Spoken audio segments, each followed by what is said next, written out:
The most insane man in sporting history, John Daly. Daly. Oh my God. What's good? TSG. Welcome back to another video, man. I might spend like a whole entire day uploading videos just to take this, you know.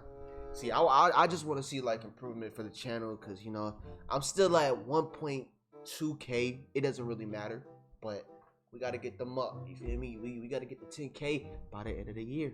All right. So, without further ado, let's hop straight into the video. Son Evie.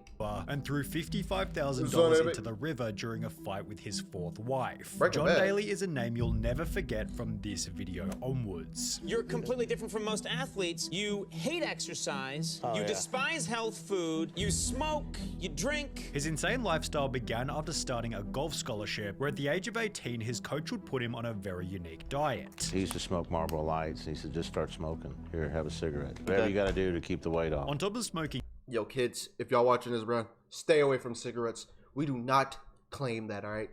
Please, none of you CHG members are gonna smoke or touch those cancer sticks, all right? Comprendo? cigarettes, John began to eat nothing but popcorn, Diet Coke, and Jack Daniels, stating in his book, most of the time I was drinking Jack like you wouldn't believe. A fifth a day, sometimes more. Most people would be drunk for a month on what I'd had before dinner, before later adding that he didn't even drink water. I used to drink anywhere from 12 to 20 Diet Cokes a day. How? I don't know, because I don't drink water. I hate water. I cannot stand to drink water. With this in mind, it's no surprise that vegetables were also out of the question. We literally see I don't eat beans, spinach, broccoli, any of that stuff.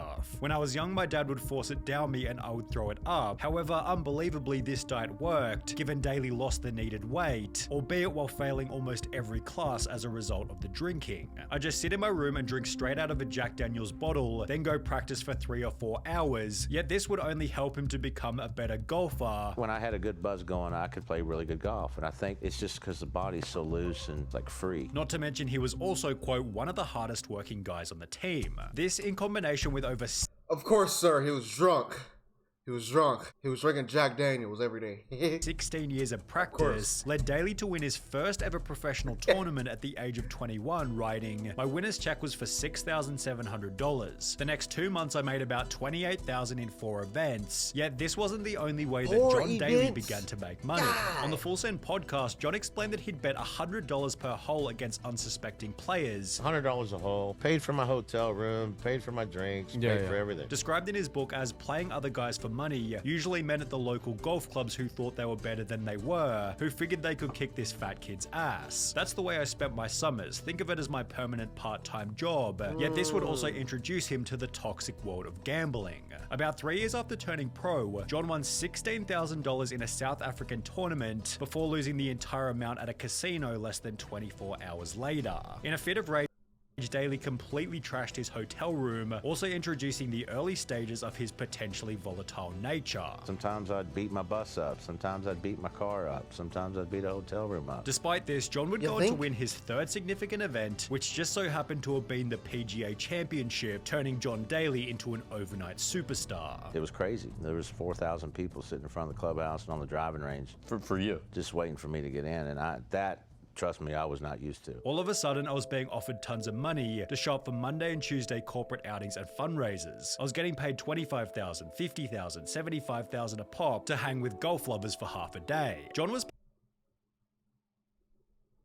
Shoot! Hey, y'all. Hey, I might be a professional golfer. Hey. Paid $230,000 for the championship itself, yet he'd give $30,000 to the kids of a spectator who was killed by lightning midway through the tournament. This kind of generosity helped John to build a cult-like fan base of people who loved his rough edges. You have a simple motto. This is a quote. I just hit it as hard as I can, and if I can find it, I hit it again.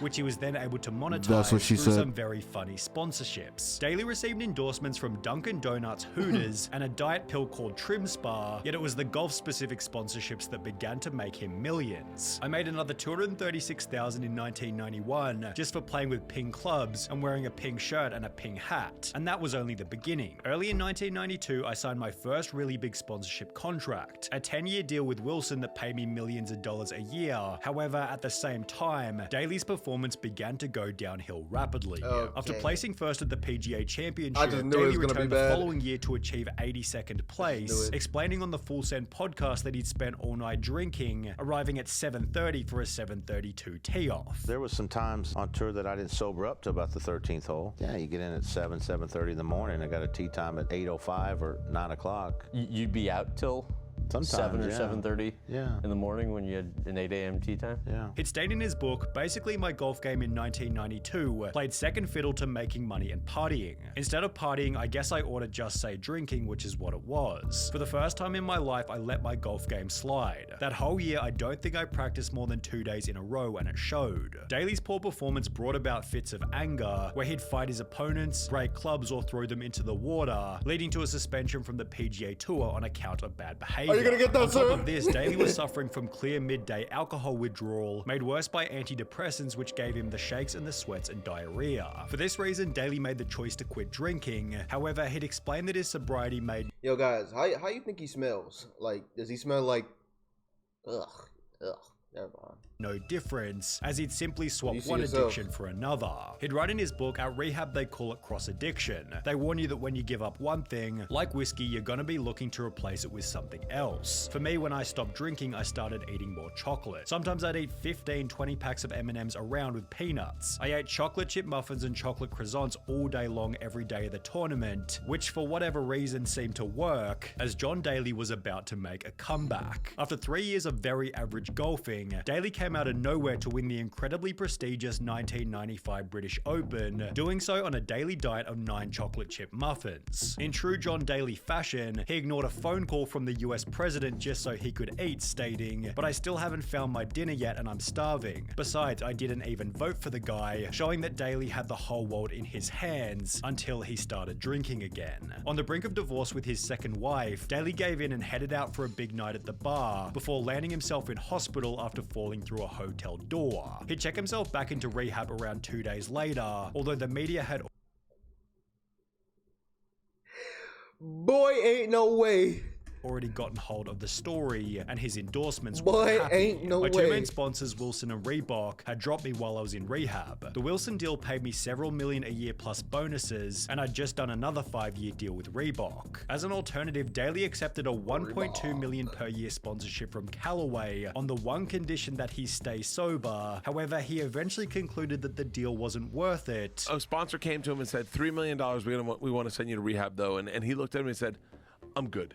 And took a sip. Although this attitude would then help him beat Tiger Woods Tiger in a pretty Woods. funny way.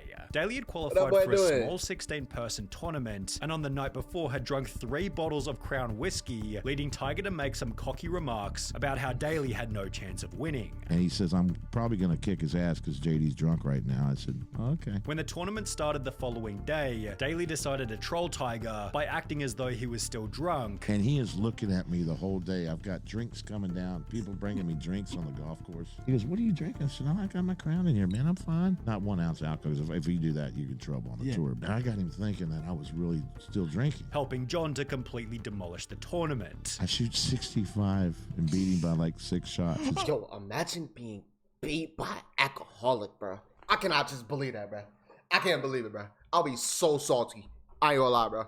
I'll be so salty, bro. I'll do anything in my power just to fuck everything up, bro. I'm sorry, bro. Earned $4 million in 2004 sorry, bro. and I'm scheming. 2005, yet this would only fuel an addiction worse than any he'd experienced before. Gambling. You know, in Vegas, I'd play the $5,000 slot machine. Every time you pull it, how much is that? $5,000. Oh my God. It's one pull. $5,000. $5,000 spins? While playing these $5,000 slot machines, Daly fed through $600,000 in a night without winning, before taking out another $600,000, which he'd then lose again, meaning he'd lost $1.2 million in the space of 5 hours. By this point, Daly was up to his 4th wife, who confronted him about his gambling problem, initiating an argument that ended in the strangest way possible. I won like $55,000 in the casino, and I said to my 4th wife, Cherie, if you're gonna yell and scream at me about this, I threw it over the bridge going over to Memphis from Arkansas. I threw all the money out the car window and said, you know what, if you want that money, you can go find it, but let me tell you something, you don't have a job, you're not working, I'm supporting you, I'm paying all the bills. My buddy then took her to a McDonald's drive-thru and got her 2 cheeseburgers cheeseburgers and some french fries and a soda, and it was like, okay, this is how you can live from now on if that's the way you want it. When John published his book in 2006, he'd gambled away $55 million over a 15-year period. However, the worst was still yet to come. In 2007, imagine, look, ladies,